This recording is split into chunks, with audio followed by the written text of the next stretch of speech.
A graça e a paz do Senhor, meus irmãos.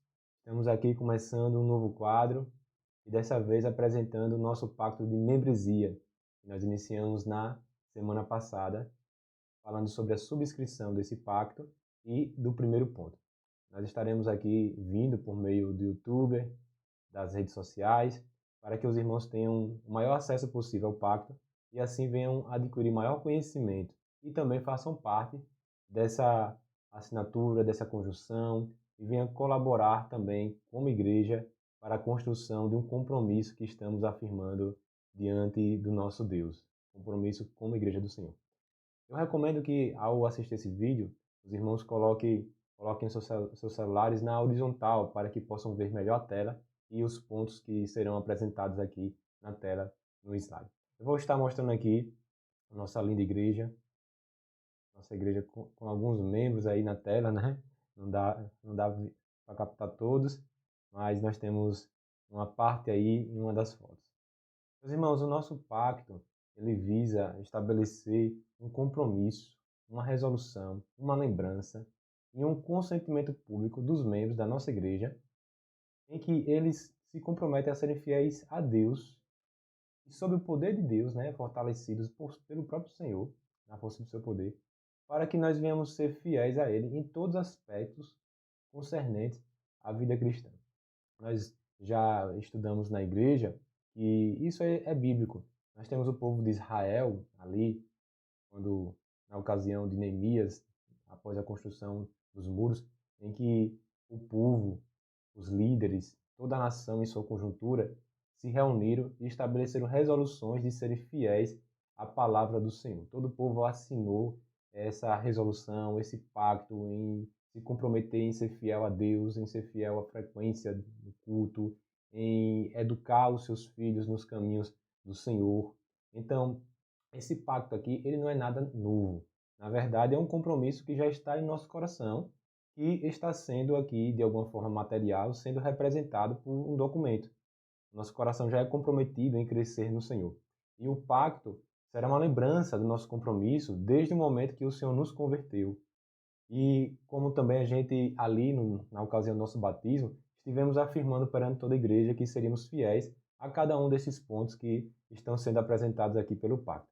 Então, as Escrituras nos mostram isso, que nós somos chamados para esse desenvolvimento na vida espiritual, em adorar o Senhor por meio de uma vida santa que se desenvolve, né, que cresce cada vez mais à medida da maturidade de Cristo. Os irmãos podem ver aí que essa é a subscrição do nosso pacto, é algo que todos nós vamos assinar, e essa assinatura é uma assinatura na perspectiva de que só podemos agir desta maneira porque é o Senhor que nos fortalece, é o nosso Deus que, por meio do seu Espírito, efetua em nós o querer e o realizar. Então, esse pacto, ele é feito, né, ele é construído em cima das Escrituras, é totalmente escriturístico, e também em uma perspectiva de que por nós mesmos nada podemos fazer. O nosso coração tem um desejo santo, um intuito profundo de querer adorar a Deus, e nessa busca nós dependemos do Senhor e crescemos nessa vida de santidade e de crescimento nos aspectos da graça. Então, o pacto ele é constituído pela subscrição juntamente com 10 pontos que os irmãos podem ver aí de forma resumida. O primeiro ponto trata a sã doutrina, que é o compromisso de fé e prática com a doutrina e a pregação bíblica. O segundo ponto trata a adoração, que é o compromisso de zelar pelos cultos públicos. O terceiro ponto trata da comunhão entre os irmãos, né, que é o compromisso em preservar a unidade da igreja e evitar as contendas entre irmãos. O quarto ponto trata sobre a oração, que é o compromisso com a oração como meio de graça e exercício da piedade. O quinto ponto trata o cuidado mútuo, que é o compromisso que devemos ter de pastoreio de todos os membros, uns para com os outros, a fim de que todos sejam encorajados à perseverança e ajudados em seus sofrimentos. Né? A igreja se apoia em todas as suas necessidades. O sexto ponto trata a disciplina, que é o compromisso em zelar pela prática da disciplina eclesiástica como marca da verdadeira igreja.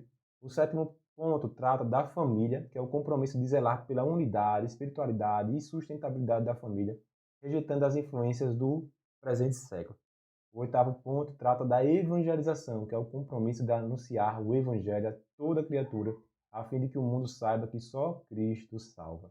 O 9º ponto trata da generosidade, que é o compromisso de contribuir com a obra do Senhor, com um coração grato e devoto a Deus. E o 10º ponto trata da submissão, que é o compromisso de zelar pelos ofícios da igreja, honrando e respeitando seus líderes, conforme ordena as Escrituras. Então aqui os irmãos têm a conjuntura dos 10 pontos. Na quarta-feira passada nós estivemos de uma forma mais específica, de uma forma mais detalhada, tratando o primeiro ponto, né, que é o da sã doutrina. Mas nesse primeiro momento é interessante os irmãos se ater à totalidade do documento e entender que em seus itens, em seus 10 itens, o que nós estamos propondo como igreja é que a igreja como um todo sempre esteja alerta, vigilante a respeito do compromisso que ela tem com Deus e como esse compromisso ele capilariza, né? Ele se dilui na vida entre os irmãos, nas reuniões, nos cultos, na vida de oração, na visitação, no pastoreio, no cuidado, na generosidade. Então a vida da igreja é uma vida como a própria expressão vida sugere, é ser vivo, né? É ser presente, é se movimentar, é respirar uns com os outros em tudo, né? Como um corpo tem os seus membros e um membro depende um do outro, assim também nós somos corpo de Cristo e devemos assim estar comprometidos, né, em auxiliar os outros irmãos. É assim que o corpo funciona, né? O coração bate aí no seu peito, distribuindo sangue para os outros membros. Assim também o corpo, em todos os seus membros, eles não trabalham para si próprio. Todo órgão trabalha, ou membro, trabalha para o outro membro. Na vida do serviço da igreja também é assim. E nós devemos ser compromissados com isso. Porque quando um desses membros decide não funcionar bem, quando um desses membros decidem fazer algo diferente do que deve ser feito, né, no sentido aí de agir corretamente, o que acontece é o adoecimento e todo o corpo passa mal. Então, que nós venhamos aí ter esse compromisso com esses 10 pontos, e venhamos ler em nossas casas o Pacto de Membresia, e venhamos estar presente nos cultos públicos, venhamos colaborar, venhamos perguntar, venhamos ser como os crentes de Bereia, né? Peraí, essa frase aqui eu não estou entendendo bem, é isso que quer dizer? É assim que nós devemos construir, porque é um ato voluntário, é um ato público, é um ato de toda a igreja. Meus irmãos, que Deus abençoe a vida de vocês, espero vê-los quarta-feira lá na igreja, para que nós venhamos continuar já no ponto 2.